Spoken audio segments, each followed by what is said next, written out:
राजन मालक, मला काही काढायला लावू नका, नाहीतर मी आजपर्यंत पाटील परिवारावर घाण आरोप केलेले नाहीत. कुठली मुलाच्या डोक्यावर हात ठेवून सांगते की ही सगळं अन्याय केलेलं राजन पाटलांनी, सगळा खरं आहे. आज लेकरावर हात ठेवलाय तर इथून पुढे ह्याने अन्याय करावा आणि ह्याने बोलावं. गल्ली बोळाने कुठले तरी युट्यूबर घ्यायला लागले, 4 बायका गोळा काय करायला लागले, घाणघाण बोलालेत, अश्लील बोलालेत. का ज्या वेळेस 2.5 वर्ष झालं उज्ज्वला तिथे बोंबलत फिरते, कोणी विचारलं का? असं त्यांचं म्हणणं की आम्ही कशाला रोड अडवू, कशाला हे करू, तुम्ही बघा तिथे बाकीचे सगळे जात होते, मग तुम्हाला कोण अडवत होतं, तुम्ही तो सगळा ड्रामा केलेला आहे. मग ड्रामा केले म्हणायला माझ्यासोबत आलेले QRT पथकची माणसं, मी काय कुठले ते सर्कशी मधले घेऊन आलेले नव्हते का? त्यांच्या हातामध्ये काय प्लास्टिकच्या बंदुका दिलेल्या नव्हत्या? याचं उत्तर त्यांनी कलेक्टर साहेबांना विचारावं. मला जर तुम्ही वेगळं जर ब्रह्मास्त्र काढायला लावलं तर पाटील परिवाराला स्कार्प बांधून, तोंडाला मास्क लावून बाया फिरतात ना, ते स्कार्प स्टॉल बांधून, तसं अख्ख्या तालुक्यात नाही महाराष्ट्रात फिरणं मुश्किल आहे. ह्यांची जर अंडी पिल्ली मी बाहेर काढली. आणि नोटरी करायची होती, ॲफिडेव्हिट करायचं होतं, तर एकही वकील नोटरी करून देत नव्हते यांच्या धाकामुळे. खरे की काय? वकील सुद्धा घाबरत होते, वकील देखील घाबरत होते. 2 ठिकाणी नोटरी करायला गेल्यानंतर जिथे जिथे नोटरी करायला मी थांबते मोहोळमध्ये, तिथे देखील गाड्यांचा पाठलाग झाला. पण तुमचं आणि राजन पाटलांचं एवढं इरेला पेटायचं कारण काय होतं? मग मी रस्त्यामध्ये उभारले मोहोळच्या, मला कायदा हातात घ्यायला नको, पोलीस स्टेशनला समक्षच दाखवते म्हणून मी रस्त्यात उभारले. एक लाल कलरची गाडी गेली, दुसरी व्हाईट कलरची गाडी, एकाने स्कूटी माझ्या अंगावर घातली. मग त्या ठिकाणी मी गेल्यावर त्यांनी विचारलं सुद्धा की सूचक कोण आहे, त्यामुळे त्यांना मी म्हणलं की मी स्वतः सूचक आहे यांचं मुलगा. बरं ठीक आहे म्हणले, चालेल. माझी सर त्या ठिकाणी 5 ते 6 पेपरवरती सही झालेली आहे. पण आता अजितदादांना माझं सांगणं आहे की तुम्ही तुमच्याच बारामतीमध्ये तुमच्या घरात कबशा धुवायला जरी आमच्या मायलेकराला ठेवलं तरच आम्ही वाचू शकतो. जो माणूस स्वतःच्या मुलाला 302 कलमातून सोडवतो, तो 2 कागद गहाळ करायला असा किती वेळ लागणार आहे? आणि सूचकाची राहिलेली सही तुम्ही मागून कॉल करू शकत होतात. तुम्हाला दुसऱ्या दिवशीपर्यंतचा टायमिंग होता जाच पडताळणीच्या आधी 2-3 वाजेपर्यंत डॉक्युमेंट्स जमा करण्याचा. का केला नाही तहसीलदारांनी कॉल?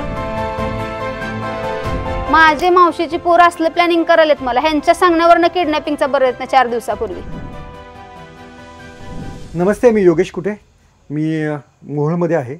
आणि अनगर नगरपंचायत निवडणूक ज्यांच्यामुळे महाराष्ट्रामध्ये गाजली, अनगर निवडणुकीमधल्या तो जो सगळा गैरप्रकार होता, त्या गैरप्रकाराबद्दल ज्या हिमतीने बोलल्या, ज्या धडाडीने बोलल्या, अशा उज्ज्वला थिटे आणि त्यांचा मुलगा जयवंत थिटे आज माझ्यासोबत आहेत.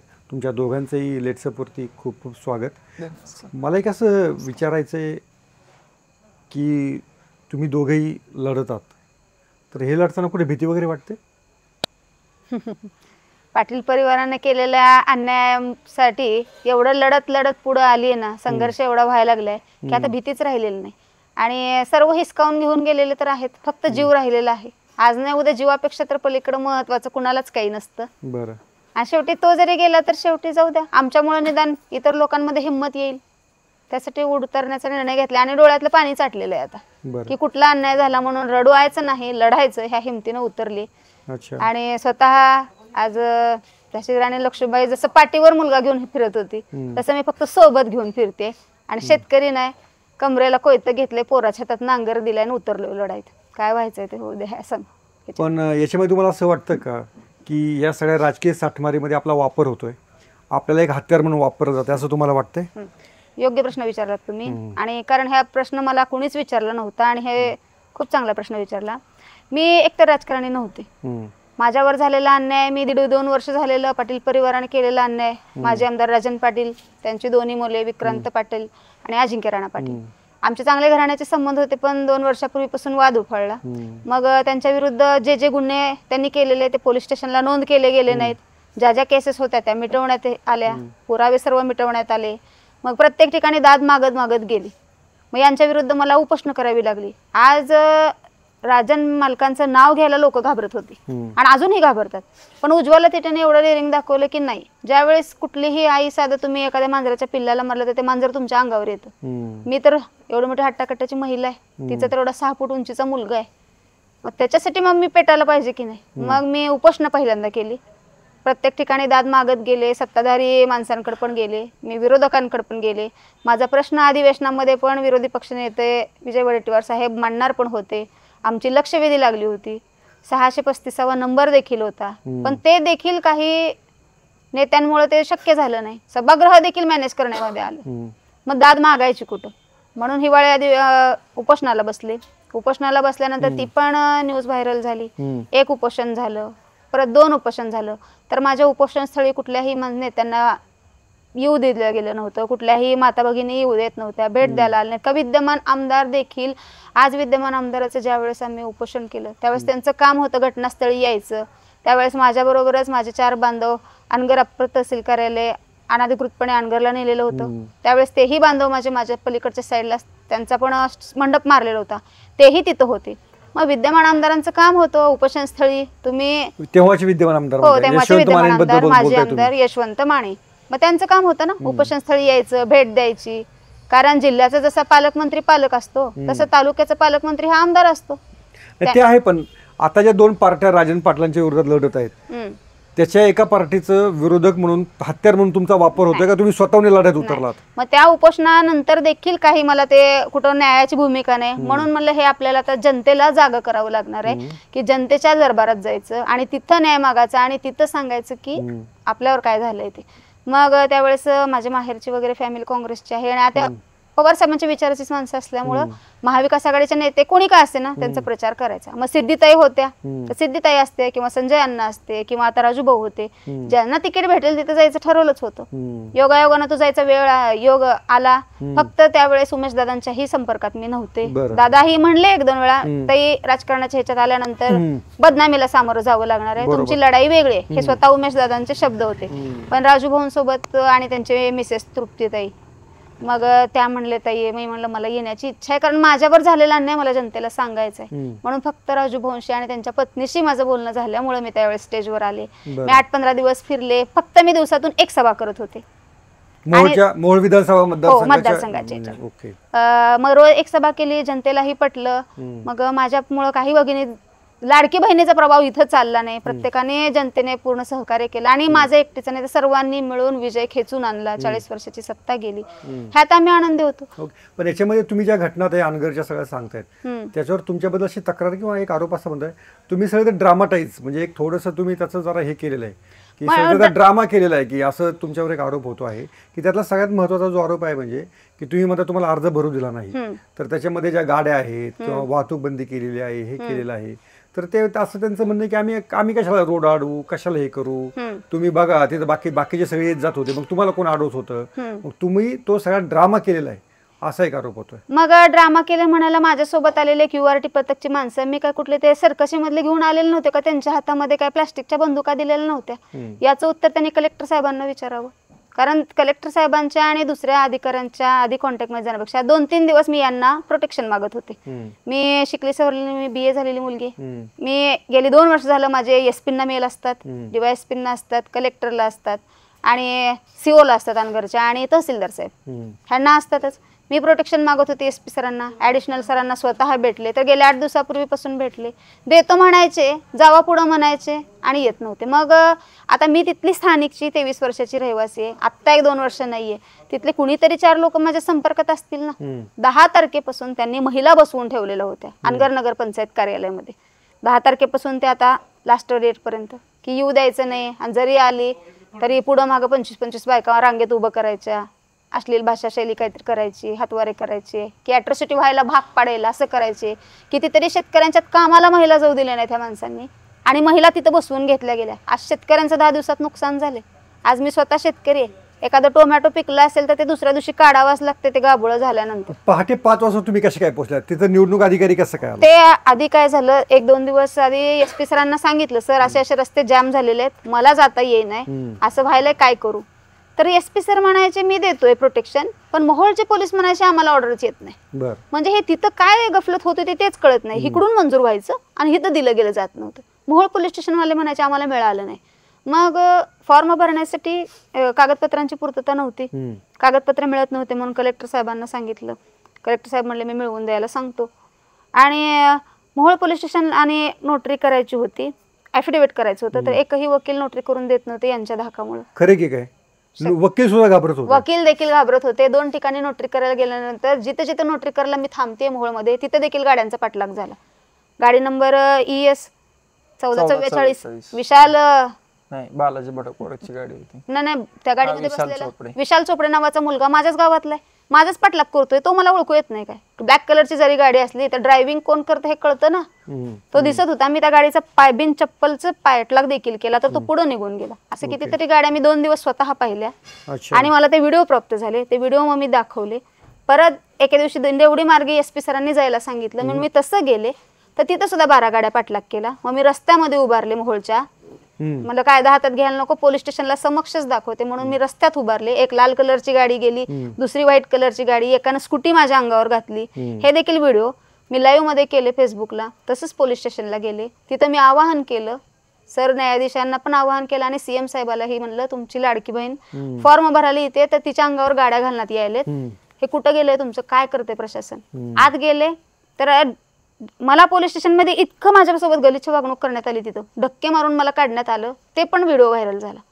त्यानंतर हे सर्व दिल्लीचे एक पत्रकार आहेत आपले, इंडियन एक्सप्रेस का कोणते तर न्यूज आहे, त्यांना ते समजलं गेलं की एका महिलेला तुम्ही फॉर्म भरू देत नाही. मी ते व्हिडिओ वगैरे सगळे फेसबुकवरून व्हायरल केले.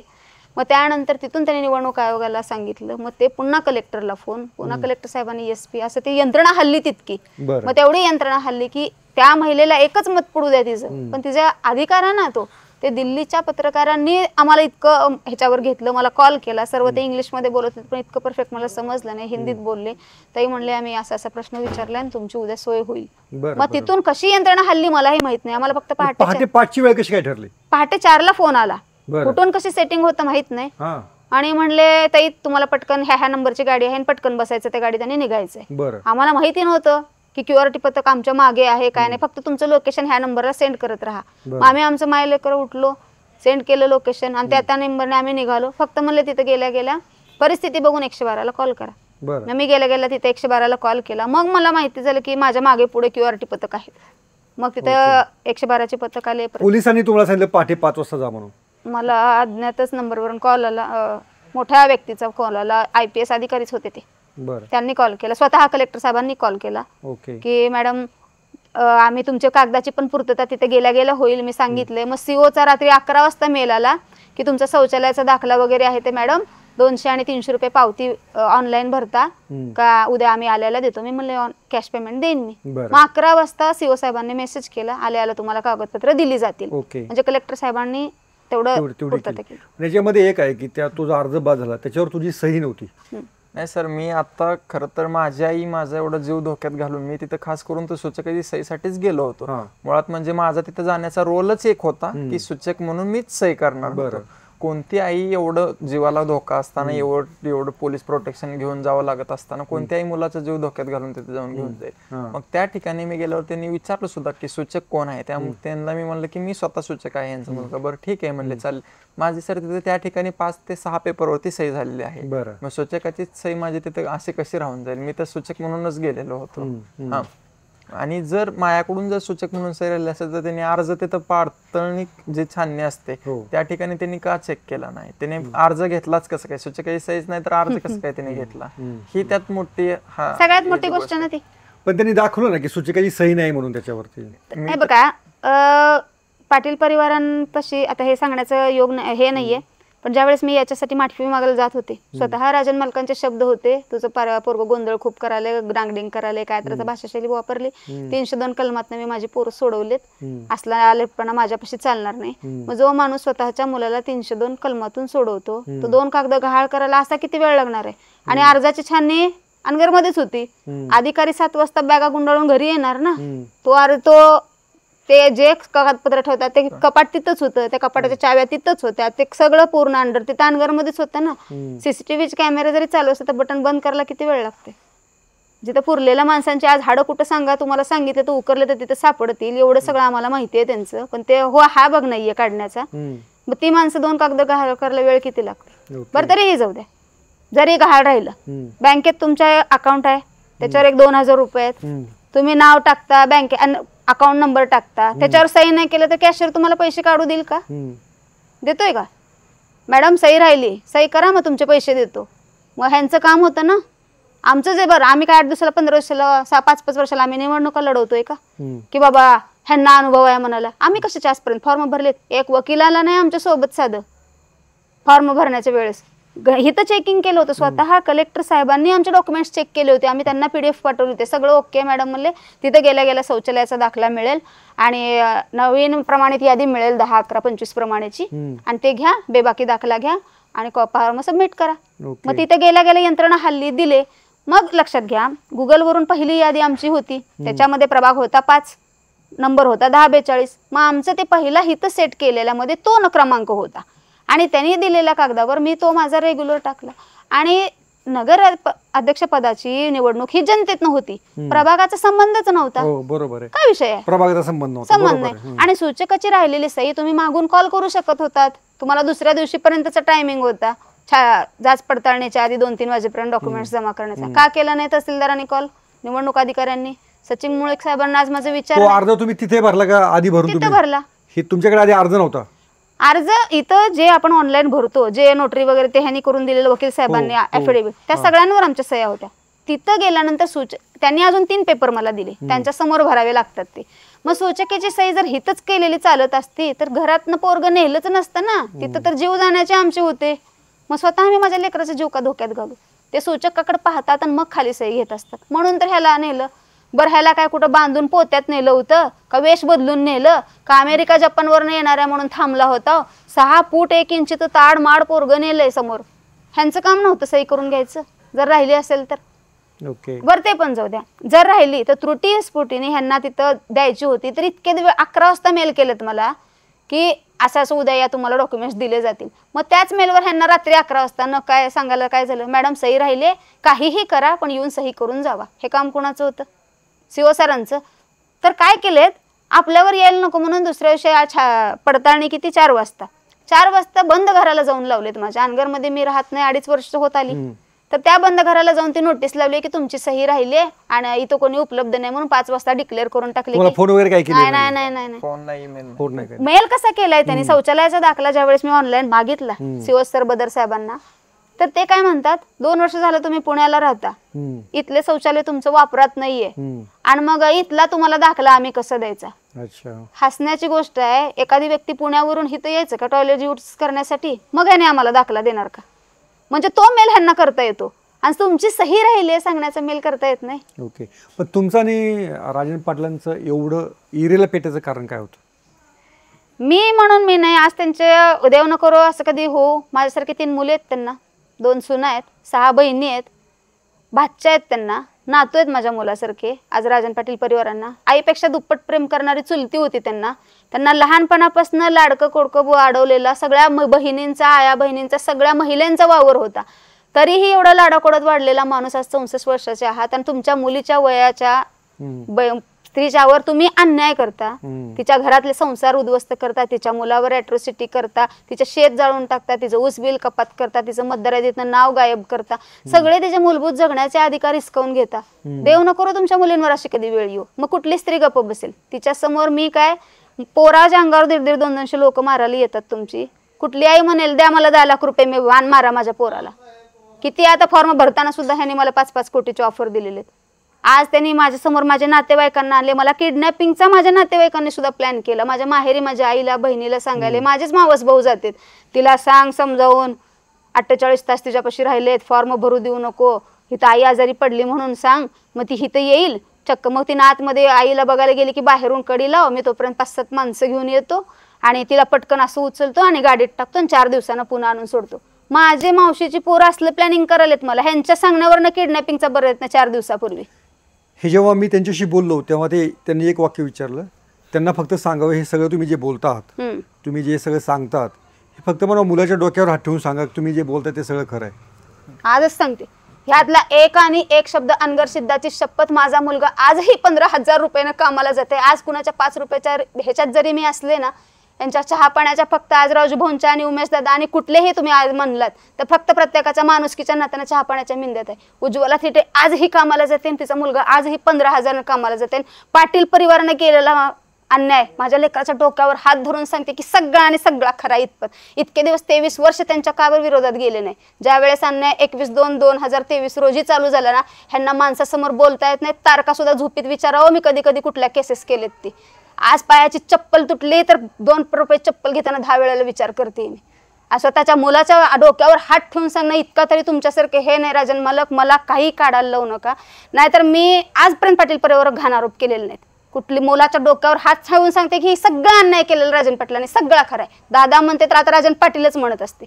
ज्यावेळेस माझ्या मुलाचे त्यांनी त्यांचे सगळे 3ही मुलं घ्यायची, 2 मुली घ्यायच्या, नातू घ्यायचे, आणि त्यांनी पण असं हात मारून सांगायचं, आणि ते पण अनगर सिद्धाच्या पिंडीवर. बघा काय आमचं सगळं ते हिसकावून घेतलेलंच आहे. आज जीव जरी गेला तरी गेला. आज स्वतःचं कोण गप्प बसतंय? अहो रस्त्याने तुम्हाला कट मारलं तर तुम्ही गाडीतनं खाली उतरता आणि शिवी देता. माझा अख्खा संसार उद्ध्वस्त केलाय ह्यानी.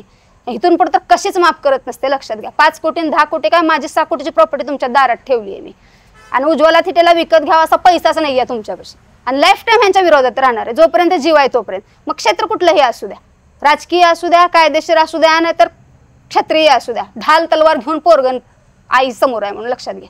कधीच ही आई झुकली बी नाही, झुकणार बी नाही, आणि माझ्यासारखी आई व्हायला तुमच्या पुरींना सुद्धा जमणार नाही म्हणून सांगा. आज लेकरावर हात ठेवलाय तर इथून पुढे ह्याने अन्याय करावा, आणि ह्याने बोलावं. गल्ली बोळाने कुठले तरी युट्यूबर घ्यायला लागलेत, 4 बायका गोळा काय करायला लागलेत, घाणघाण बोलालेत, अश्लील बोलालेत. का? ज्या वेळेस 2.5 वर्ष झालं उज्ज्वला थिटे बोंबलत फिरते, कोणी विचारलं का तिचं पीठ आहे का, मीठ आहे का, पोरगं कुठं कामाला जात आहे? जेव्हा पाटील परिवाराच्या विरुद्ध बोलायला लागले की आज प्रत्येकाला अश्लील बोलावचे कळायला लागले, 2.5 वर्ष विचार केला का कोणी? ज्यावेळेस उपोषणाला बसते त्यावेळेस कितीतरी कोण येऊन दिलं का घटनास्थळी? कोण विद्यमान आमदार सुद्धा आले नाहीत त्यावेळेसचे. आणि आज त्यांनी मला असं म्हणतात का स्वतःच्या मुलावर ठेवलाय हात, काय असेल तर देव 8 दिवसात बघून गेला आम्हाला. पण जेव्हा तुमच्या विरोधात हे सगळं सुरू होतं तेव्हा तुमच्या घरातले तुमच्या पाठीशी उभे राहिले होते का? पाठीशी उभं राहायचा संबंधच नाही ना. सर्वांनी अख्ख्या गावकऱ्यांनी करण्याची भूमिका घेतली. 90% लोकांना त्या माणसाने कामाला लावलेलं आहे. आज साखरचा कारखाना त्यांचा 1000-1500 लोक त्यांनी कामाला लावली, सगळी अनगर वाड्या वस्त्याची, त्यामुळे ती त्यांच्या मिंद्यातच असणार आहेत. माझं घर बी आमच्या अख्ख्या फॅमिलीच त्यांच्यात. माझे आजच सासरे अण्णांच्या आधीचे म्हणजे बाबूराव अण्णाच्या आधी पोलीस पाटील, पुन्हा माझे सासरे बाबूराव अण्णासोबत 45 वर्ष पोलीस पाटीलकी केली. पुन्हा त्यानंतर माझे मिस्टर यांनीच जॉबला लावलेलं होतं सेक्रेटरी म्हणून. माझे मिस्टर त्यांच्याच येतं. आता दीर पण आहे आणि सगळी लेकरं त्यांच्या. त्या गावात ऑप्शनच नाही आहे सर. दूध संघ त्यांचाच, दुसरं दूध दुसरीकडे कुठं मिळत नाही, मग त्यांना आडवं बोलताच येत नाही. दूध संघात ह्यांनी माणसं कामाला लावली, पतसंस्थेत यांनी माणसं कामाला लावली, सगळ्या कुठले ड्रायक्लिनचं दुकान असू द्या ह्यांनी त्याला 5-50 रुपये देऊन कामाला देऊन. एवढं 90% लोकांना ह्यांनी स्वतःच्या ह्याच्यात ठेवलेलं आहे. त्यामुळे कोण बोलणार आहे? एका घरात 4 व्यक्ती जर असतील तर 2 लोकांना ह्यांनी कामाला लावले. मधल्या मुलावर जर अन्याय झाला तर तो बोलू शकत नाही का रे बाबा, तर नाही दादाला कामावरून काढतील, मग आम्ही काय खायचं? प्रत्येकाचा प्रश्न हा पोटातून येतो आणि फायनान्शियलीवर येतो. ज्यावेळेस तुमचं फायनान्शियली बंद पडतं त्यावेळेस मार्ग खुंटतात, त्यामुळे बोलूच शकत नाही कोण. त्यांचं म्हणत होतं तुमच्याही पतीला त्या ठेवलं होतं, तो त्यांना ते मदतही करत होते. मदत वगैरे काय नाही, त्यांनी आम्हाला कामाला माझ्या मिस्टरांना त्यांनीच लावलेलं होतं. मग माझ्या बी सासऱ्यांनी भरपूर योगदान दिलेलं आहे. 45 वर्ष पोलीस पाटीलकी केले. ह्यांच्या परस्पर कुठलाही दुसरा कुठली केस असं न ह्यांच्या सांगता मिटवले. सांगा आज 7-8 हजार लोकसंख्येचं गाव असेल ते किती असेल बघा, पण अजून पोलीस चौकी नाहीये तिथं, म्हणजे हेच मिटवत होते. मग माझ्या मुलावरच झालेली अॅट्रॉसिटी त्यांना कशी मिटवता आली नाही? उसबिल कपात केलं ना ह्यांनी. किती कपात केली? 6 लाख रुपये. 6 लाख रुपये कशासाठी म्हणून? मग माझ्या मिस्टरांची पतसंस्थेची हे होती थकबाकी, आणि वाटेकरीच्या नावाने उसबिल जात होतं, तर वाटेकरीच्या नावानं कपात केलं. का? तसा नियम आहे. गेली 15-10 वर्ष झालं शेती माझी वाट्यानं आहे, नियमित ऊस येते. 10 रुपयात झाले की 5 रुपये तो घेतोय, 5 रुपये मला. त्याच वर्षी कसं काय कपात केलं? त्याच वर्षी कसं काय कपात झालं? आणि पुन्हा गेल्या वर्षी जमा केलं. गेल्या वर्षी पण 50-60 टन काय तर ते तिकडचं एक भोपल्याचं शेत वाटेकरी कसा ना बसा करतोय तो, तर त्याचे माझ्याकडे पैसे आहेत उचल. त्याला म्हणलं बाबा कसं विकर, ते जरा नरकेड हद्दीमध्ये येते त्यामुळे तिकडे इतका त्रास दिला नाही पाटील परिवार. ह्या दोन्ही शेती सध्या पडीक आहे, 18 एकर पडीक आहे, तर तिथलं येईल कसं काय जमा झालं? मग त्याच्या गेल्या वर्षीचं पण 100 टनाचं जमा झालं. मग त्याच वर्षीचं काय झालं होतं? ज्यावेळेस वळसे पाटील साहेबांना सांगितलं हे त्यावेळेस मग त्यामुळे ते त्यांचं जमा केलं, माझं नाही जमा केलं. आणि मला 101 ची नोटीस काढली आता 12 लाखासाठी. आणि ह्यांचे किती आहेत? नक्षत्र डिस्टिलरीचे, ह्यांच्या लोकनेते कारखान्याचे 9,54,00,000 रुपये आहेत. मग प्रशासकाला ते दिसत नाही का? 9 लाखावरून आता 4 कोटीपर्यंत, 9 कोटीवरून 4 कोटीपर्यंत आले. 4,28,00,000 काय तर राहिले, त्याचे पण त्यांनी केस आहेत. त्या अॅट्रॉसिटी केसचं पुढे काय झालं? अॅट्रॉसिटी केसला जुवेनाइल कोर्टानं कधी बोलवलं नाही, कधी उपविभागीय अधिकाऱ्यांना बोलवलं नाही, मोहोळ पोलीस स्टेशननं नाही, आणि कोर्टात पण नाही. ती ह्याच्याबरोबर 3 लोकांवर केली, ते सुटले निर्दोष.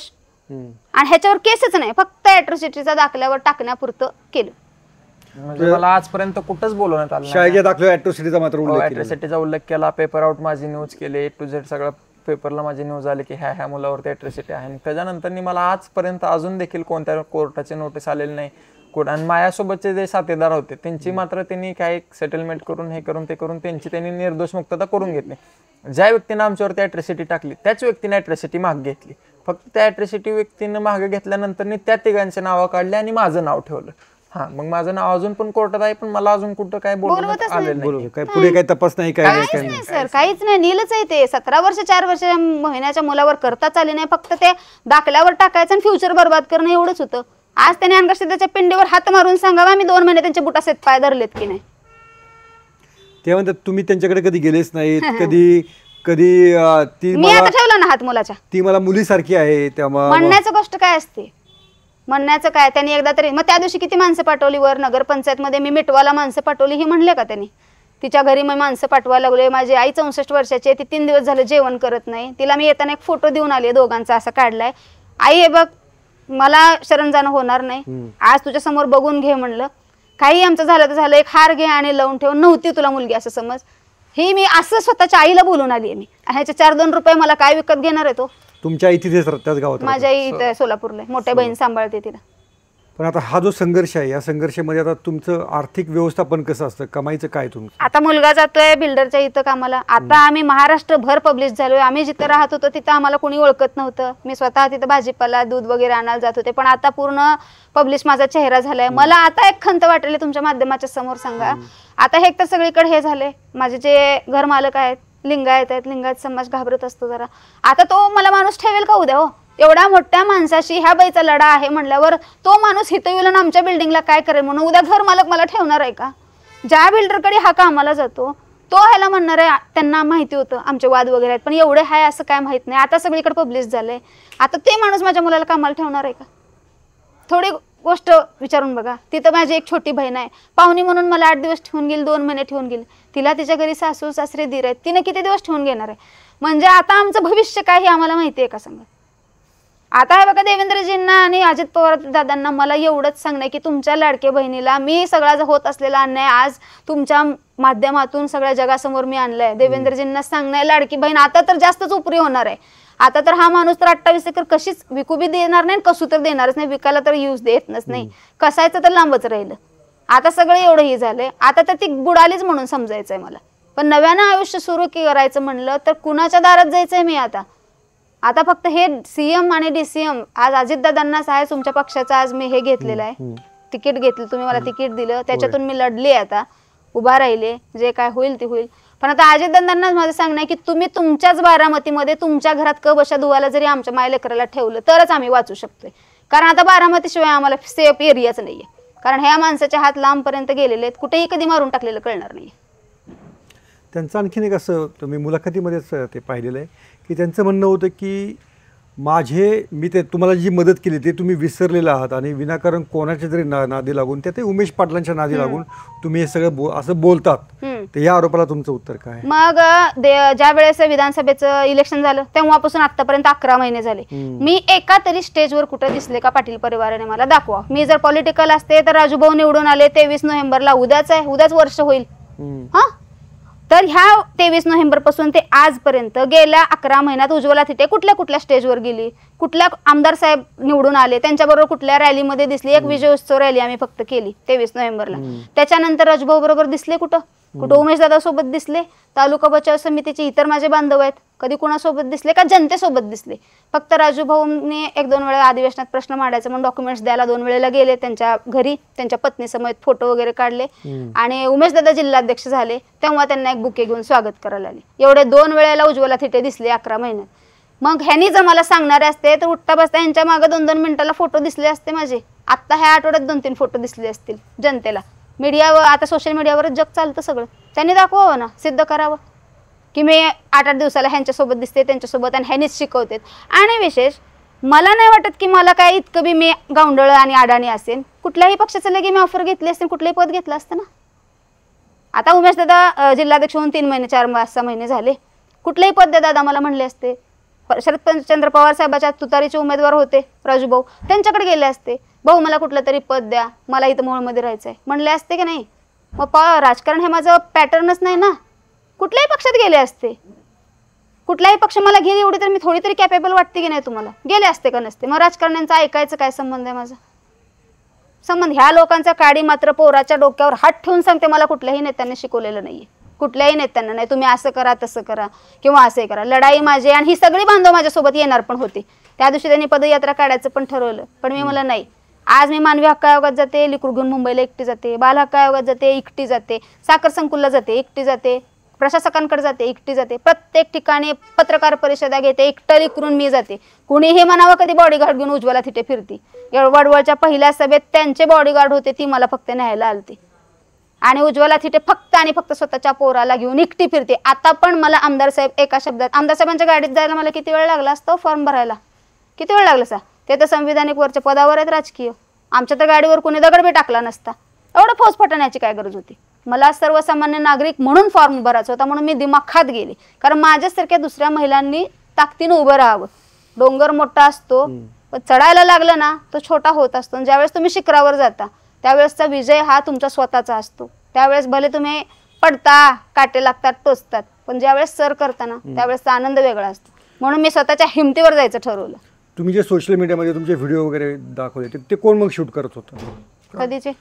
पोलीस स्टेशन मधला व्हिडिओ असेल किंवा मी स्वतः, माझा मुलगा, मी पुढे पळत होते, हा स्वतः शूटिंग करत होता. मी आणि सगळे सेल्फी व्हिडिओ काढलेले आहेत, केलेले. तुम्ही सगळे मग ज्यावेळेस मला फाळके मॅडमने धक्काबुक्की केली आतमध्ये सरांनी, हा मग ते म्हणला माझ्या आईवर बघा कसा अन्याय होते. कारण ऑलरेडी आम्ही 4 दिवस मागत होतो. ते म्हणायचे आलीच नाही ऑर्डर, SP सर म्हणायचे पाठवली ऑर्डर. मग कुठं मधल्यामध्ये काय 35 किलोमीटर मध्ये कुठं जात होतं? सोलापूर ते मोहोळ किती अंतर आहे? 32 किलोमीटर. तेवढ्यात कुठं जात होता मग ते कागद फिरणारा? तुम्हाला जर अनगरमध्ये पुन्हा राहायची संधी मिळाली तर तुम्ही तिथे राहणार आहात? इतके हे बघा वाद झालेले आहेत ना, ह्यांचा असा कुठलाच पैसा नाहीये बघा की उज्ज्वलाला खरेदी करू शकेल. आणि माझी आता इच्छा राहिली ना, कारण ही इतकी घातकी लोक आहेत ना. ह्यांचं काय बॅकग्राऊंड जर काढायचं जर म्हणलात ना, माझ्या अजून मी तिसरा डोळा उघडला नाही. जर मला ह्याने आणखी जर आता माझ्या मुलाच्या डोक्यावर हात ठेवायला लावला ह्याने, आणि मी तो सिद्ध केलाय आज मीडियाच्या समोर, इथून पुढे त्यांचे कुठले जर माझ्यावर खोटे नाटे जर आरोप केले तर यांचे मी कधी कुठले पाटील परिवार अजून तरी कुठलेही चुकीचे आरोप केलेले नाहीत. जे केले ते हे उचलून नेलं, ते उचलून नेलं, हे ते केलेत. साध्यातली साधी गोष्ट आहे, कुठलीही महिला कुठल्याही पुरुषावर असू द्या किंवा राजकारणी लोकांवर कुठले आरोप करते ही तुम्हीच अभ्यास करा. तसं जर मी ह्यांचं केलं, हे तर आधीच मीडियासमोर सांगतात आम्ही काय आहे कसे आहे, तसं मला मीडियासमोर बोलताना भान आहे. मी तितक्या खालच्या पातळीला जाणारी बाई नाहीये. मी सुसंस्कृत आणि चांगल्या घरातली आहे. मला जर तुम्ही वेगळं जर ब्रह्मास्त्र काढायला लावलं तर पाटील परिवाराला स्कार्प बांधून, तोंडाला मास्क लावून बाया फिरतात ना, ते स्कार्प स्टॉल बांधून, तसं अख्ख्या तालुक्यात नाही महाराष्ट्रात फिरणं मुश्किल होईल ह्यांची जर अंडी पिल्ली मी बाहेर काढली तर. पण उगा मी अजून सत्याच्या मार्गाने आहे, मला हिंसा करायला आवडत नाही आणि फक्त कायद्याच्या मार्गाने मी चालते. माझ्या विरुद्ध ह्यांनी आजपर्यंत ह्यांना मी खोटं बोलते हे करते, एकतरी केस ह्याने टाकावी. फक्त आब्रू नुकसानाचा ह्याने दावा टाकलाय माझ्यावर, ते पण किती कोटीचा? 5 कोटीचा, सोलापूरच्या जिल्हा न्यायालयामध्ये. कारण मी आहे ना, त्याने घ्या ना असे तिघांनी मिळून पत्रकार परिषद, त्यांना ते तिघांना बसवा, इथं मला आमच्या दोघाला बसवायचं, यायचं तुम्ही दोघांनी मध्ये, त्यांनाही प्रश्न विचारायचे मलाही प्रश्न विचारायचे. आहे का त्यांची तयारी? विचारा. काल विलास बडे सरांनी घेतलं त्यांना तर आले नाहीत. नेटवर्क नाही, मला बरं नाही, मला हे नाही. मग जो खोटा असतो ना तो खोट्यासारखाच बसतो. आणि ह्यांनी खोटा विजय पण केला, तो पण त्यांच्या अंगी लागला. जो जल्लोष केलो ना ते जल्लोष नाही, ती विकृती आणि त्यांची काय आहे ती कसली मनस वृत्ती आहे ती दिसली. ज्या पवार साहेबांना हाताशी धरून 40 वर्ष तुम्ही सत्ता गाजवली, तुमचा कारखाना खाजगी करून घेतला, वेगवेगळे प्रकल्प तुम्ही हे केले, आज त्याच पवार साहेबांना तुम्ही एकेरी भाषाशैलीमध्ये बोलता. मग ह्याच्यावरून तुमची काय विजय उत्सव नव्हता, ती स्वतःची दुष्कृती ती दाखवून दिलं त्याने. ओके, पण आता मुलाच्या पुढचं भविष्य करिअरचं काय? हे बघा, जीव राहिला चोच दिली की चारा देतो देव, जन्माला आलाय मृत्यू हा अटळ आहे. आज तो 15,000 जाते, दिवस 2 टाइम पोट भरून खातोय आम्ही. 12,000 घर भाडं गेले की 3-4,000 रुपये येतात. माझी काय येते? 2 टाइम आम्ही पोट भरून खातोय. शेती काय आमची माती तर उचलून नेणार नाही. ह्याने घरातल्या वस्तू नेल्या, घराच्या भिंती तशाच आहेत. शेतातल्या मोटरी नेल्या, शेती तशीच आहे. अकाउंटचे पैसे कापून घेतले, अकाउंट तसंच आहे. शाळेच्या दाखल्यावरनं हे करून टाकलं, ह्याचं शिक्षणच थांबलंय. हा म्हणतो मी आता शाळा शिकत नाही. मतदार यादीनं 3 वेळा नाव गायब करण्याचा प्रयत्न केला मी, पुन्हा टाकला. काय फरक पडला? मला काही फरक पडला नाही तुम्ही केलेल्या एवढ्या अन्यायामुळं. उलट मला सगळं कळलं, जगात एवढं डिपार्टमेंट असतात, एवढे सगळे खाती असतात, एवढं सगळं यंत्रणा हालत असते. उलट पाटील परिवाराचं मी म्हणते, मला सगळीकडे जाऊन मी उलट हुशार झाले. नाही तर चुलन मुलन शेती हीच माझं होतं. घराच्या बाहेरच नाही, पाटलाची बाई पदर घेऊन घरात शेतीबाडी, हा स्कूटीवर जाऊन येऊन शेती करत होते. हे लढायचं कधी ठरवलं होतं तुम्ही? आता ज्या दिवशी अन्याय झाला, ज्या दिवशी 29 एप्रिलला पहिली केस केली तेव्हापासून, जेव्हा अॅट्रॉसिटी त्याच्या विरोधात अॅट्रॉसिटी झाली 21/2/2023 ला, 2 महिने पाया पडले, 2 महिने माफी मागितली, माफ करा मुलाला, हे करा ते करा. मग राजन मालक म्हणत होते ठीक आहे, नाही राहू दे तुझ्या मुलाला, अजून 2 महिने गावाच्या बाहेर राहू दे, करू दे. आई म्हणायच्या पेपर बुडतात आहेत, तर म्हणले जीव वाचला तरच पेपर देऊ शकेल की, असं म्हणून त्यांनी माझे 12वीचे पेपर कंप्लीट होऊ दिले. म्हणजे गावात परीक्षा ती होऊ दिली त्यांनी. आणि ज्या दिवशी पेपर संपले त्या दिवशी म्हणले की तुझ्या मुलाला घेऊन ये गावात म्हणले. म्हणजे त्यांचा पूर्ण प्लॅनिंग होता की ह्याला 2 महिने गावात आणायचं ना, म्हणजे 12वीचे पेपर याचं वर्ष बुडते म्हणून. पेपर संपलेले दुसऱ्या दिवशीच लगेच त्यांनी निरोप दिला की असं असं तुझ्या मुलाला गावात घेऊन ये म्हणून. मग गावात गेल्यानंतर मी मालकांच्या जाऊन पाय धरले, म्हणलं मालक चुकलं, म्हणलं माफ करा, हे करा ते करा. तर म्हणले तुला माज आलाय का, म्हणले आमच्या पोरांच्या समोर तू खांद्यावर बसतो का, म्हणले तुला अक्कल बिक्कल नाही का, म्हणले. असं तसं 1-2 त्यांनी घाणघाण शिव्या दिल्या, आई समोरच त्यांनी शिव्या दिल्या. मग आईला म्हणले होय ग, तुला माहित नाही का, म्हणले 300-200 कलमातनं मी पोरं बाहेर काढलेत म्हणले. हा, आणि मला म्हणले तू घर ते शेत आणि शेत ते घर कर म्हणले. मी म्हणलं ठीक आहे मालक, म्हणलं घर ते शेत आणि शेत ते घर करतो म्हणलं. असं म्हणून मी 5 दिवस तिथे गावात राहिलो, 3 दिवस राहिलो, कुठंच गेलो नाही मी गावातून. फक्त जार आणण्यासाठी, पाण्याचा पिण्याचा जार आणण्यासाठी आणि दूध पिशवी आणण्यासाठी फक्त मी गावात गेलो. झालं एवढंच गेलो. त्याच्यानंतर मग 3 दिवस झाल्यानंतर आईची मामीची डेट झाली म्हणून मी सोलापूरला जाण्यात आम्हाला जावं लागलं. मग आम्ही सकाळी 7 वाजता सोलापूरला गेलो आणि 7 वाजता सोलापूरला गेल्यानंतर इकडे 10-11 वाजता सगळे परत मारायला, म्हणजे माफी मागितल्यावर सुद्धा 150-200 लोक आले. मग मी म्हणते आज पाटील परिवाराला, आज तुमचं आणि माझं वैर आहे, तुम्हाला आम्हाला हे करायचंय, तुम्ही तिघांना आम्हाला कुठल्याही चौकात बोलवा, एकही माझ्या बाजूने तर. आणि मी माहेरी बी सांगते, मी माझं मेल्यानंतर बघा माझी शेती काय ह्यांना कुणाला सापडेल असे नाही, मी स्वतः मृत्यूपत्र तयार केले. आणि इतकी दुर्दैव गोष्ट कधी नाही की तरण्याच्या पोराचं मृत्यूपत्र करावं लागलेलं आहे मला. दोघांनीही मृत्यूपत्र करून ठेवले की आम्ही मेल्यावर कुठल्या देवस्थानाला आमची जाईल ती आम्ही करून ठेवलेली सोय आहे. त्यामुळे ह्यांच्या तर घशात ती जाणारच नाहीये जमीन, जर आमच्या 28 एकरावर जर डोळा असेल तर. आणि आता प्रांताकडे पण त्यांनी केस टाकली तर त्याचाही माझ्या बाजूने निकाल लागलाय. मग तो पाहतोय ह्याने किती काय काय केसेस टाकलेत, काय झालं ते सगळ्या त्या, आणि स्वतः करत नाहीत. विशेष म्हणजे दरोडा टाकला, सगळे दुसरे माझे सगळे बांधव घातले, जर कधी केस स्वतः ओपन झाली तर नावं जाणार त्यांची. ऊस बिल कपात केलं, नाव कुणाच जाणार, प्रशासक कुंदन भोळे, CEO Vilas Desai, secretary, bank गट सचिव, शाखाधिकारी, बँक इन्स्पेक्टर हे अडकणार. दाखल्यावर ठरा टाकला, मुख्याध्यापक अडकणार. मध्यरात्रीचं नाव केलं, बूथ लिगल ऑफिसर अडकणार. आणि ही सगळं ना ह्याने स्वतः विरुद्ध पुरावे नाही, दुसऱ्यांना घालायचं. मध्यरात्रीनं पुन्हा नोटीस पाठवल्या तर दिराला नोटीस पाठवला, प्रांताकडे केस टाकली जमिनीची तर दिराच्या नावानं टाकायला लावली. ह्यानी स्वतः कुठं काय केलंय. मग मी म्हणते तुम्ही एवढे सगळे त्यांच्या हाताखाली एवढे मांजर का होता, हा त्याने तुम्हाला कामाला लावलेलं आहे, पण तुमचंही योगदान असतं हो. तुम्ही ज्यावेळेस त्यांच्या शाळेमध्ये जाता, शिक्षण विद्यार्थी शिकवता, त्यावेळेस ती संस्था चालत असते. त्यांनी तुम्हाला शिक्षक लावलं म्हणून उपकार नसतात त्यांचे, ही माझं सांगणं आहे सगळ्याला. आज त्यांनी बायकांना कामाला खुरपाला बोलवते, तुम्ही ज्यावेळेस खुरपता तेव्हा त्या शेतकऱ्याचं पुढं पीक मोठं बहरतं. मग त्यांनी कामाला लावले म्हणून उपकार नाही, प्रत्येकाचं योगदान हे समसमान असतं. आज कारखान्यात 1,500 लोक कामाला असतील, 10,216 शेअर्स आहेत. आमच्या शेअर्स असताना गपचूप सह्या करून ह्याने कारखाना खाजगी करून घेतला, कुणाच्या अधिकाराने घेतला, आम्ही मला विचारलं का? हे आम्हाला काढायचं पण नव्हतं. जेव्हा सासू सासरे जाऊन कधी सासरा सही करून आला ती बी माहित नाही आम्हाला. शेळ्या मांड्या इकून आम्ही पटपट 5-5 हजार रुपये भरून शेअर्स भरलेले, 3 शेअर्स आहेत त्या कारखान्याला आमची. मग आता माझी होळी केली म्हणल्यावर मला ह्यांचं काढावं लागणारच ना. मी ह्यांच्या कारखान्यावर सुद्धा चौकशा बसवलेल्या आहेत, तर तिथल्या सुद्धा टीमला ह्याने मॅनेज केलं. अहमदनगरची, अहिल्यानगरची आली टीम, तर तिथं सुद्धा मी यांच्यावर किती काय काय कारवाई केली त्यांनीच सांगा. उज्ज्वलाने किती आम्हाला नोटीस पाठवलेत, तसं त्यांनी एक तरी नोटीस उज्ज्वला थिटेला पाठवावी, एक तरी.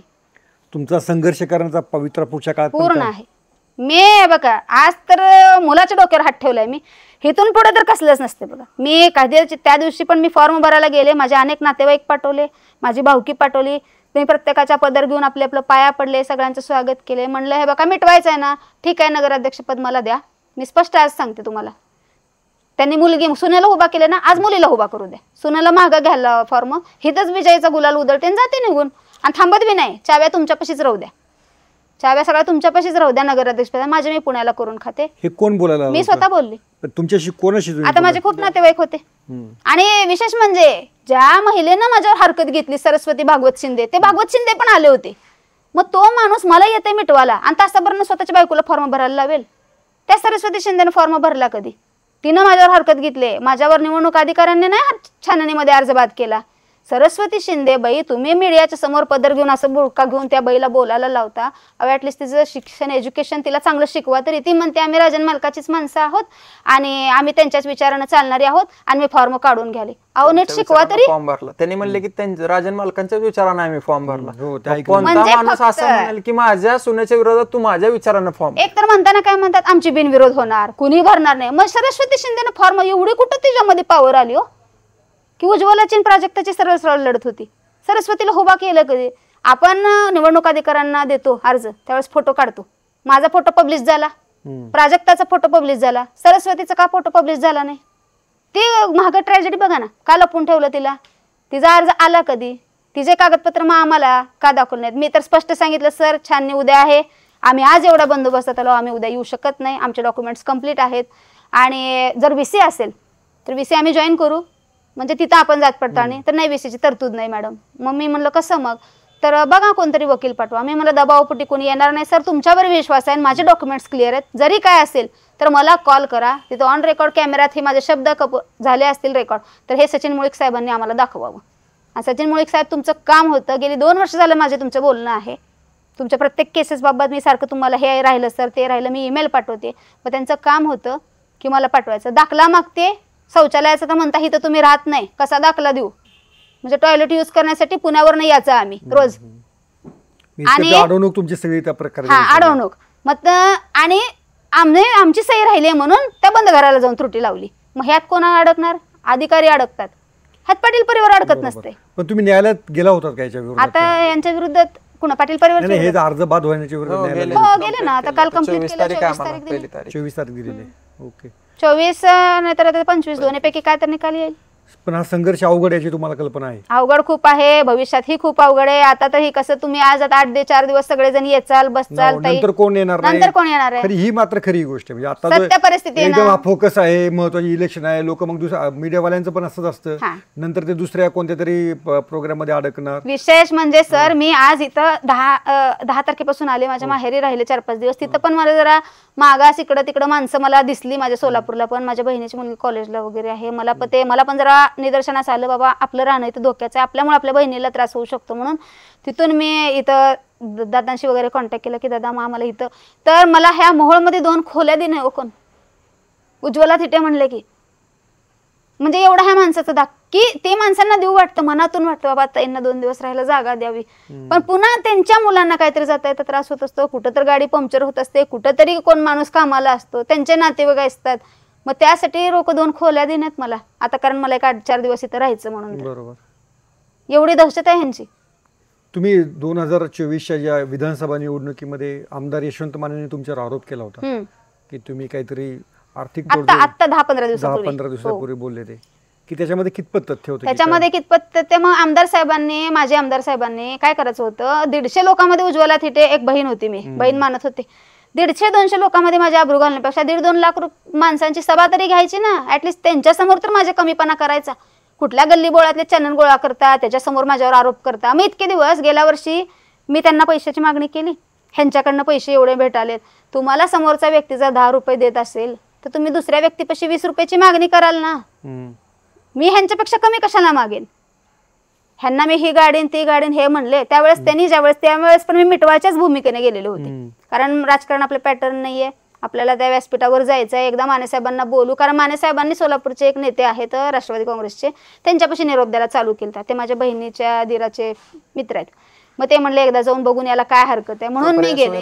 सुप्रियाताई पण काय म्हणल्या होत्या की जावा एकदा मिटवून या बघून या म्हणल्यानंतर.